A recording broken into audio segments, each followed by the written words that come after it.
आपके अपने इस YouTube channel star coaching centre जमुने में।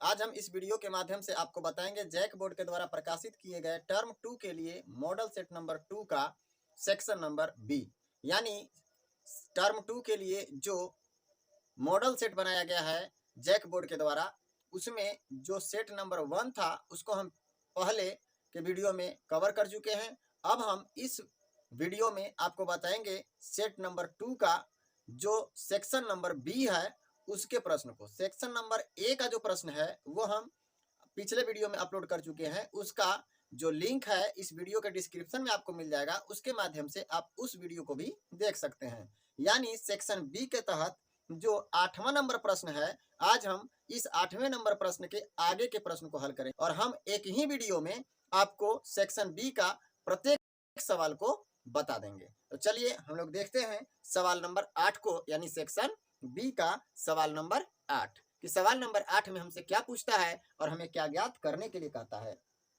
तो चलिए जो स्क्रीन पे है आपका उसको देखते हैं। उस बिंदु के निर्देशांक ज्ञात कीजिए जो बिंदुओं 4-3 और 8,5 को जोड़ने वाले रेखाखंड को आंतरिक रूप में 3:1 के अनुपात में विभाजित करता है। मतलब दो बिंदुओं के द्वारा एक रेखाखंड बना हुआ है, तो वो दोनों बिंदुएं कौन कौन सी हैं उसको हम लोग देखते हैं। मान लीजिए एक बिंदु ये है और एक बिंदु ये है, और ये दोनों बिंदुएं जो हैं उनका निर्देशांक दिया गया है 4,-3 और दूसरा जो है उसका निर्देशांक दिया गया है 8,5। अब हम लोग इन दोनों बिंदुओं को आपस में मिलाते हैं। इसके बाद क्या कहा है कि इसी पर एक ऐसा बिंदु है जो इस रेखाखंड को या इस रेखा को आंतरिक रूप से 3:1 के अनुपात में विभाजित करता है। यानी ये जो रेखाखंड है उसके लिए यदि हम इस बिंदु को P कहें तो ये जो P बिंदु है वो इस रेखाखंड को 3:1 के अनुपात में विभाजित करता है। तो हमको इसी बिंदु P का निर्देशांक चाहिए। अगर हम ये कहें कि इस बिंदु का नाम A है और इस बिंदु का नाम B है तो इसमें किसी प्रकार का कोई समस्या नहीं होना चाहिए। तो चलिए अब हम लोग देखते हैं इसके आगे कि इसको हम कैसे हल कर पाएंगे। तो चलिए इस बिंदु P का निर्देशांक ज्ञात करने के लिए ये जो आप देख रहे हैं 3 वो M है और ये जो 1 है वो N है। यहाँ पे जो फर्स्ट बिंदु आप देख रहे हैं बिंदु A पर, उसका निर्देशांक जो 4 और -3 है वो x1 और y1 है, जबकि B बिंदु का जो निर्देशांक दिया गया है वो हमारा x2 और y2 कहलाता है। तो इसके माध्यम से x1 बराबर 4, y1 बराबर -3, x2 बराबर 8 और x2 बराबर 8 और y2 बराबर 5 है। साथ ही साथ m बराबर हमारा क्या हो गया 3 और n बराबर हो गया 1। अगर इतना समझ में आया है तो सूत्र के आधार पर हम इसको हल करेंगे और कोई समस्या नहीं होगा। देखिएगा कैसे। तो सबसे पहले हम लोग लिखेंगे बिंदु P का निर्देशांक बराबर, हम लोग एक सूत्र जानते हैं m Guna x2 plus n Guna x1 by m plus n, comma फिर से y के लिए तो m गुना y2 प्लस n गुना y1 बटा m प्लस n होता है। अब इसी में हम क्या करेंगे, इन मान जो होता है m, x1, x2, y1, y2 उसका वैल्यू इसमें पुट करेंगे और जो आंसर आएगा वही हमारा बिंदु P का निर्देशांक होगा। तो चलिए अब इसको हम लेकर के आगे बढ़ाते हैं। m के स्थान पर कितना है 3, तो 3 लिख लेंगे, इंटू x2 कितना है तो x2 हमारे पास 8 है, 8 लिख लेंगे, प्लस फिर आगे बढ़िए n हमारे पास 1 है, इंटू x1 के स्थान पे 4 है तो 4 लिख लेंगे, बाई m प्लस n मतलब 3 प्लस 1, तो 3 प्लस 1 लिख लीजिए। फिर आगे बढ़ते हैं, कॉमा देंगे, m के स्थान पर 3 है तो 3 इंटू y2 हमारे पास 5 है, 5 लिख लीजिए, प्लस n 1 है तो 1 लिखेंगे, y1 कितना है तो y1 हमारे पास -3 है तो यहाँ -3 लिख लेंगे, बटा m प्लस n मतलब 3 प्लस 1। क्लियर है। अब हम क्या करेंगे, इसको हल करने का प्रयास करेंगे। तो चलिए हल करते हैं। 8 से 3 में गुना करेंगे, 8 3 की 24 प्लस 4 एकम 4 और बटा 3 और 1 कितना हो जाएगा 4। फिर कॉमा लगाएंगे, 5 तिया 15 प्लस माइनस माइनस हो जाएगा, 3 एकम 3 और बट्टा में 4। फिर आगे बढ़ते हैं 24 और 4 हो जाएगा 28 और बट्टा में कितना 4, कॉमा जब हम 15 में से 3 खर्च करेंगे तो आएगा 12 और बट्टा 4। अब हम इसको क्या करेंगे, काटेंगे। तो 4 से जो 28 है वो 7 बार में कट जाएगा, यानी 7 बार में कटेगा, और 4 से जो 12 है वो 3 बार में कटेगा, यानी हमारे पास निर्देशांक मिल गया 7 और 3। और यही जो निर्देशांक है वो बिंदु P का है, और यही हमारा सही उत्तर हो गया। यानी हमसे कोई पूछे कि इस बिंदु P का निर्देशांक क्या है, तो बिंदु P का निर्देशांक है 7,3, यानी इसमें x बराबर 7 है और y बराबर 3 है। उम्मीद है आपको समझ में आया होगा। देखते हैं सेक्शन बी का 9वां नंबर सवाल। बोलता है कि k का मान ज्ञात कीजिए ताकि निम्न तीनों बिंदु संरेखीय हों। यानी ये जो तीनों बिंदु दी गई है वो तीनों के तीनों संरेख हैं, संरेखी हैं। संरेखी का मतलब एक ही लाइन में है, और जब एक ही लाइन में होंगे तो त्रिभुज का क्षेत्रफल हमारा 0 होगा, और त्रिभुज के क्षेत्रफल के आधार पर ही हम इसका मान निकालेंगे। तो जो k है उसका मान निकालने के लिए हमारे पास 3 बिंदु दिए गए हैं, तो हम इस रूप में दिखा सकते हैं त्रिभुज बना करके। क्लियर है? अगर हम त्रिभुज बना दें तो पहला जो पॉइंट है आप मान सकते हैं ए, बी और सी। अगर पहला पॉइंट या पहला शीर्ष जो है उसका निर्देशांक दिया है 8 और 1, दूसरा जो शीर्ष है उसका मान दिया गया है k और -4, और जो अगला पॉइंट है वो है आपका 2, -5। क्लियर है? ये 3 पॉइंट दिए गए हैं, 3 बिंदु दिए गए हैं, और इन तीनों बिंदुओं के माध्यम से ही k का वैल्यू निकालना है, और वो भी इस रूप में कि ये तीनों जो रेखाएं हैं वो संरेख हैं। ठीक है, तो हम लोग लिखेंगे कि चूंकि ये तीनों रेखाएं तीनों बिंदु, चूंकि ये तीनों बिंदु संरेखी हैं,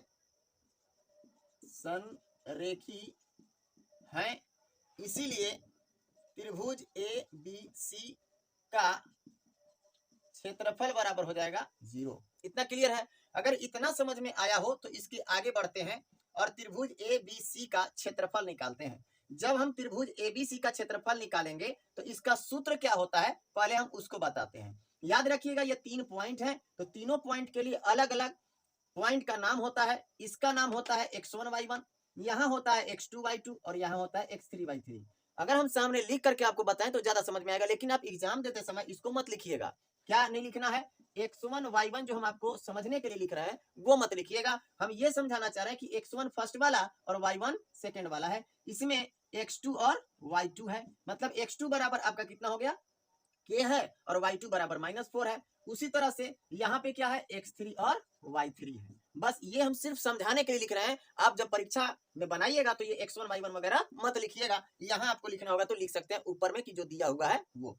अब चलिए एबीसी का क्षेत्रफल जब हम लोग लिखेंगे तो एबीसी का क्षेत्रफल होता क्या है थोड़ा सा बताते हैं हम आपको। तो एबीसी के क्षेत्रफल के लिए हम लोग 1/2, इसके बाद बड़ा कोष्ठ देते हैं इसका x1 लेंगे इनटू, अब x1 अगर यहाँ पे लिया गया तो इसमें से x वाला नहीं लेंगे, y वाला लेंगे, और y जो होगा वो माइनस होगा दोनों एक दूसरे से, यानी y2 माइनस y3 होता है। फिर प्लस का चिन्ह लगाएंगे, x1 ले लिए हैं, अब x2 लेंगे, और x2 के साथ किसको साथ में लेकर के चलना है, x2 वाला y नहीं लिया जाएगा, उसके आगे वाला y यानी y3 में से y1 को माइनस करना पड़ेगा। फिर से हम क्या करेंगे, फिर से प्लस का चिन्ह देंगे, x2 ले चुके हैं x3 ले लेंगे, और x3 लेने के बाद क्या माइनस करना होगा, तो y3 को तो नहीं माइनस करना होगा, y3 के आगे यानी y1 माइनस y2 करेंगे और इसको कोष्ठ में पैक करेंगे। उम्मीद है सूत्र समझ में आया होगा, ये आपका सूत्र है। अब इसी के माध्यम से हम सभी प्रश्न को हल करने का प्रयास करते हैं। यदि ये आपको प्रॉब्लम कर रहा है तो इसको हम यहाँ से हटा करके और यहाँ लिख देते हैं x2 y2, मतलब x2 का वैल्यू k है और y2 का वैल्यू -4 है। चलिए आगे बढ़ते हैं। अब इसमें वैल्यू पुट कीजिए, तो वैल्यू पुट करते हैं x1 का, तो x1 हमारे पास है कितना, x1 का वैल्यू 8 दिया गया है, 8 लिख लीजिए। y2 कितना है, तो y2 हमारे पास है -4 लिख लीजिए। फिर माइनस सूत्र का है, y3 चाहिए, y3 का वैल्यू -5 है, तो -5 और यहाँ सूत्र में माइनस, तो माइनस माइनस +5 हो जाएगा। फिर प्लस का चिन्ह लगाइए, x2 चाहिए, तो x2 हमारा k है, तो यहाँ पे k लिख लीजिए। इसके बाद इनटू y3 हमारे पास कितना है, तो y3 है -5, लिख लीजिए -5। सूत्र में माइनस है, माइनस लगाइए। y1 है कितना, y1 मतलब 1, तो यहाँ पे लिखेंगे 1। फिर प्लस का चिन्ह लगाइए। x3 हमारे पास कितना है, तो x3 है 2। अब 2 में किसको मल्टीप्लाई करना है, y1 माइनस y2 को, तो y1 हमारे पास 1 है तो 1 लिखेंगे। माइनस y2 कितना है, तो y2 हमारे पास -4 है, और यहाँ सूत्र में माइनस है तो माइनस और माइनस मिलकर के +4 हो जाएगा, और कोष्ठ बंद कर देना है। आगे चलिए इसको और आगे बढ़ाते हैं। जैसे जैसे आप इसको आगे तरफ बढ़ाते जाएंगे तो अंत में आपको आंसर मिलेगा। चलिए 1/2 इंटू 8 है तो 8 लिखेंगे, इंटू 5 में से 4 को खर्च करेंगे तो बचेगा 1, और वही 1 हम यहाँ लिखेंगे।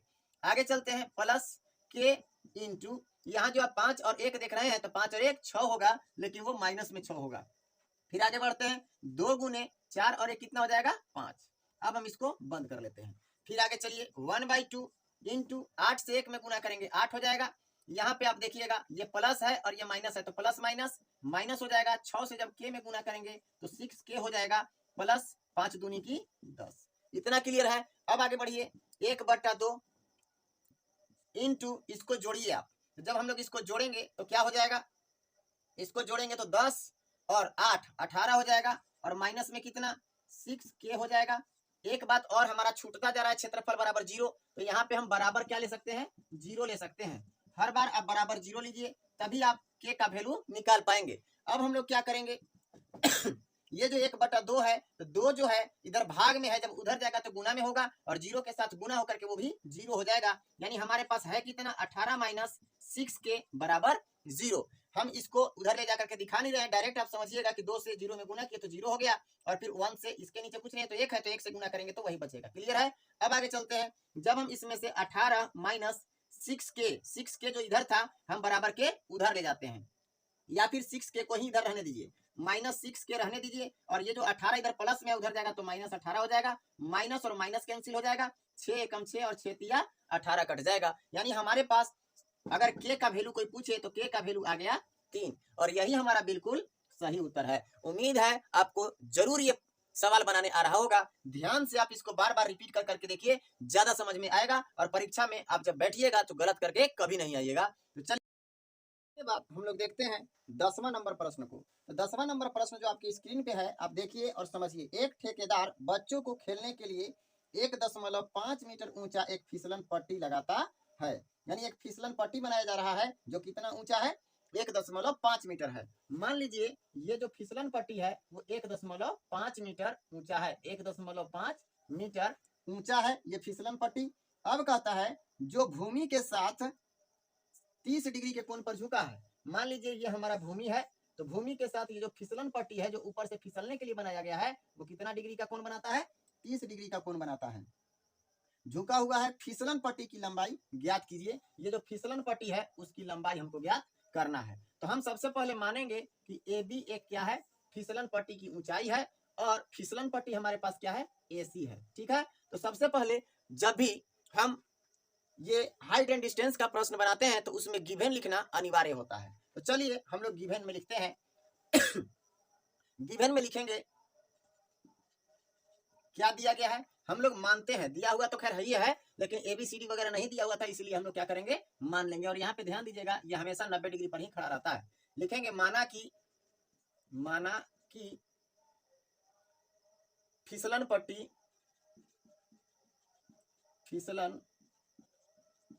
पट्टी की ऊंचाई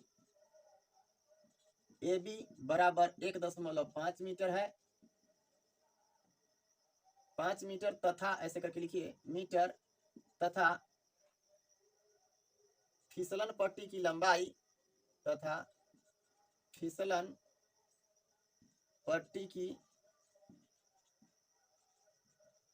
लंबाई बराबर AC है। क्लियर है। अगर हमसे ये पूछा जाए कि कोण कितना है, कितना के कोण पर झुका हुआ है, तो हम लोग यहाँ पे ऐसे भी लिख सकते हैं कि फिसलन पट्टी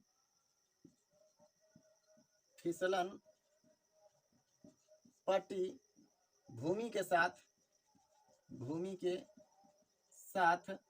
30 डिग्री का कोण बनाता है। इतना यदि समझ में आ गया हो तो अब हम लोग डायरेक्ट हल करने पे चलेंगे और हल करेंगे। तो जब भी हम देखते हैं तो हमको किन दो बातों का ध्यान रखना है, उसको ध्यान दीजिएगा। अनुपातिक मान हमको चाहिए किसका किसका, कि आखिर साइन का सूत्र लगाएं, कॉस का सूत्र लगाएं या टेन का सूत्र लगाएं। तो यहाँ पे जो आप देख पा रहे हैं, ये जो हमको चाहिए और जो दिया गया है वो क्या है, ये हमारे पास लंब है और ये कर्ण है। तो लंब और कर्ण किस त्रिकोणमितीय अनुपात में आता है, तो लंब बटा कर्ण जो होता है, या फिर हाँ लंब बटा कर्ण जो होता है वो साइन थीटा में होता है। किसमें होता है, साइन थीटा में। तो हम लोग यहाँ पे लेंगे समकोण त्रिभुज ए बी सी में क्या लेंगे, साइन थीटा बराबर लंब बटा आधार होता है, सॉरी लंब बटा कर्ण होता है। तो लंब हमारे पास क्या है, एक बार लिखना चाहे तो लिख भी सकते हैं, लंब बटा कर्ण। अब थोड़ा सा गौर करें कि साइन थीटा के जगह पे कितना डिग्री का कोण बनाना है, 30 डिग्री का कोण बना रहा है, तो 30 लिखेंगे। लंब हमारा क्या होगा, तो लंब हमारा है ए बी, तो यहाँ पे लिख लेंगे ए बी। और कर्ण क्या है, तो कर्ण है ए सी।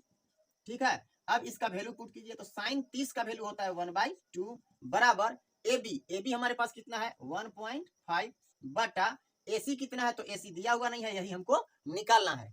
आगे बढ़िए, जब हम इसको तिर्यक गुना करेंगे तो तिर्यक गुना करने के बाद आएगा एसी बराबर 1.5 दूना 3, 1.5 यानी 15 दूना 30 करेंगे तो एक अंक के बाद दशमलव से जीरो साफ हो जाएगा, यानी बचेगा हमारे पास कितना 3, और 3 मीटर जो आया वही हमारा उत्तर होगा। यानी अंतिम में हम ऐसा कह सकते हैं, इसीलिए एसी बराबर कितना 3 मीटर।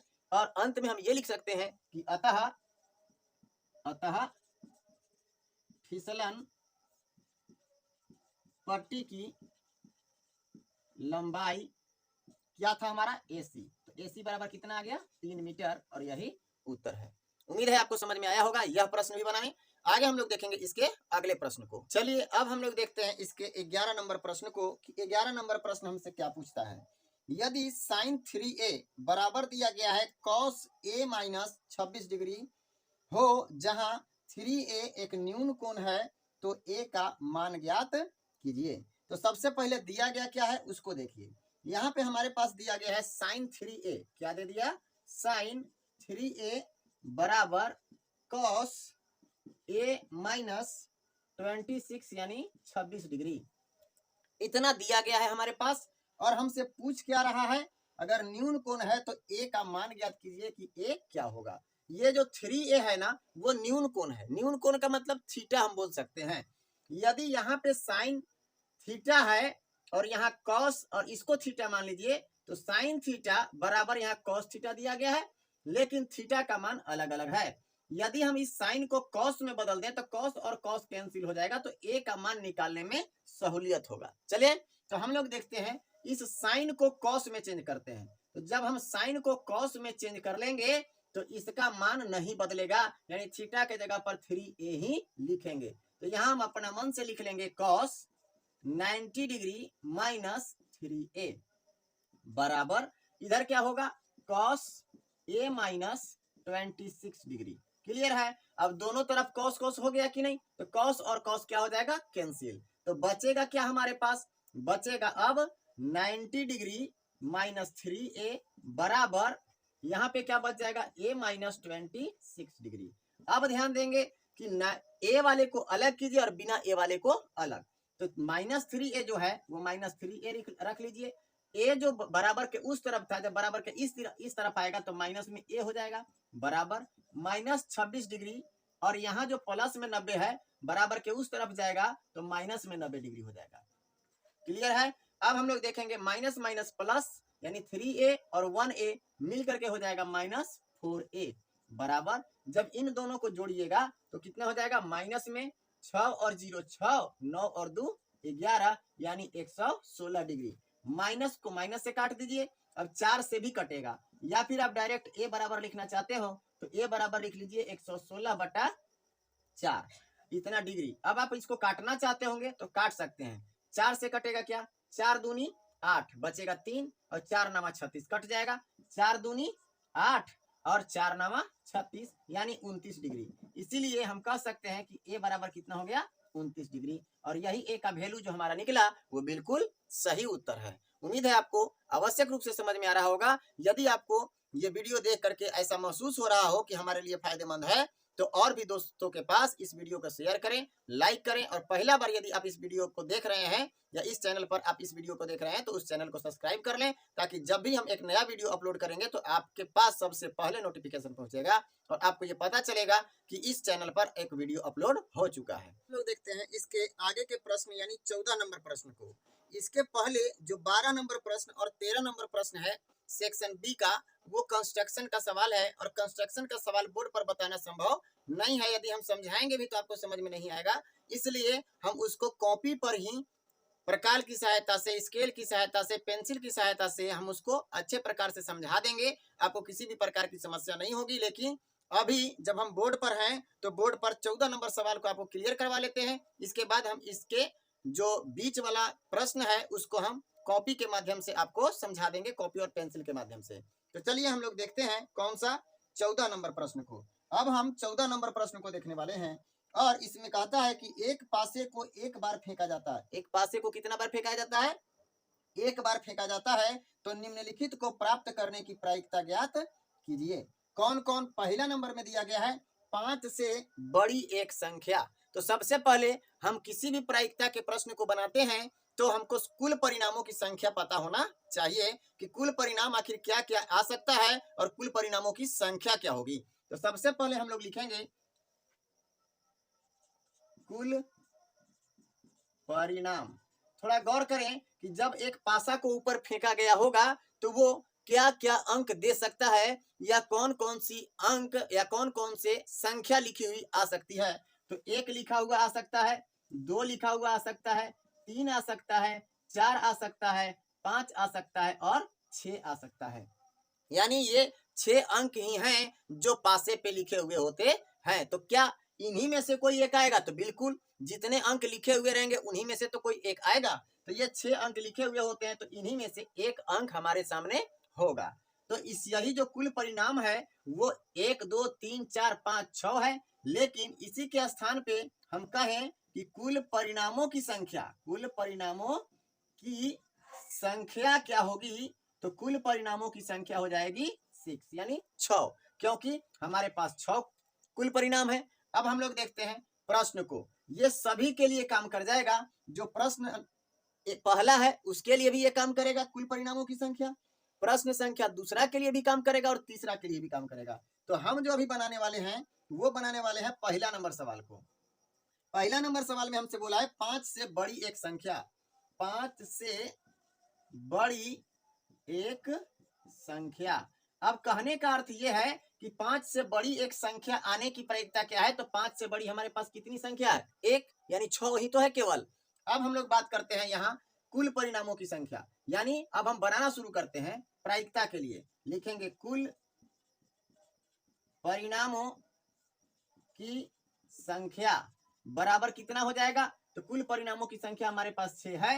अब हम लोग लिखेंगे संभावित परिणाम, संभावित परिणामों की संख्या। तो संभावित परिणामों की संख्या क्या हो जाएगा? तो हमसे बोला गया कि 5 से बड़ी एक संख्या आना है। तो 5 से बड़ी एक संख्या अगर कोई है तो वो सिर्फ 6 है, और 6 कितनी संख्या है? एक ही है। इसीलिए संभावित परिणामों की संख्या कितना हो जाएगा? 1। अब हम लोग यहाँ पे लिखेंगे इसीलिए 5 से बड़ी संख्या आने की प्रायिकता, आने की प्रायिकता बराबर संभावित परिणामों की संख्या बटा कुल परिणामों की संख्या। ये सूत्र होता है संभावित परिणामों की संख्या बटा कुल परिणामों की संख्या। क्लियर है? अब हम क्या करेंगे? संभावित परिणामों की संख्या हमारे पास है 1 और कुल परिणामों की संख्या हमारे पास है 6, और यही 1/6 या 1/6 जो है वो हमारा बिल्कुल सही उत्तर है पहला का। यानी हमसे ये कोई कहे कि 5 से बड़ी संख्या आने की प्रायिकता क्या थी? तो उसकी प्रायिकता थी 1/6। इसके बाद अब हम देखेंगे इसके दूसरे नंबर प्रश्न को कि दूसरा नंबर प्रश्न में हमसे क्या कहता है। तो दूसरा नंबर प्रश्न के लिए भी हमको कुल परिणाम वही होगा, लेकिन यहाँ पे दूसरा जो सवाल है वो हमसे कहता है एक सम संख्या आने की प्रायिकता, एक सम संख्या, एक सम संख्या यानी सम संख्या आने की प्रायिकता पूछ रहा है। तो सबसे पहले हम लोग लिखेंगे कुल परिणामों की संख्या बराबर, तो कुल परिणामों की संख्या हमारे पास कितना हो जाएगा 6। अब संभावित परिणामों की संख्या, क्या संभावित परिणामों की संख्या, तो संभावित परिणामों की संख्या कितनी होगी, संभावना क्या किया जा रहा है, तो एक सम संख्या आने की प्रायिकता।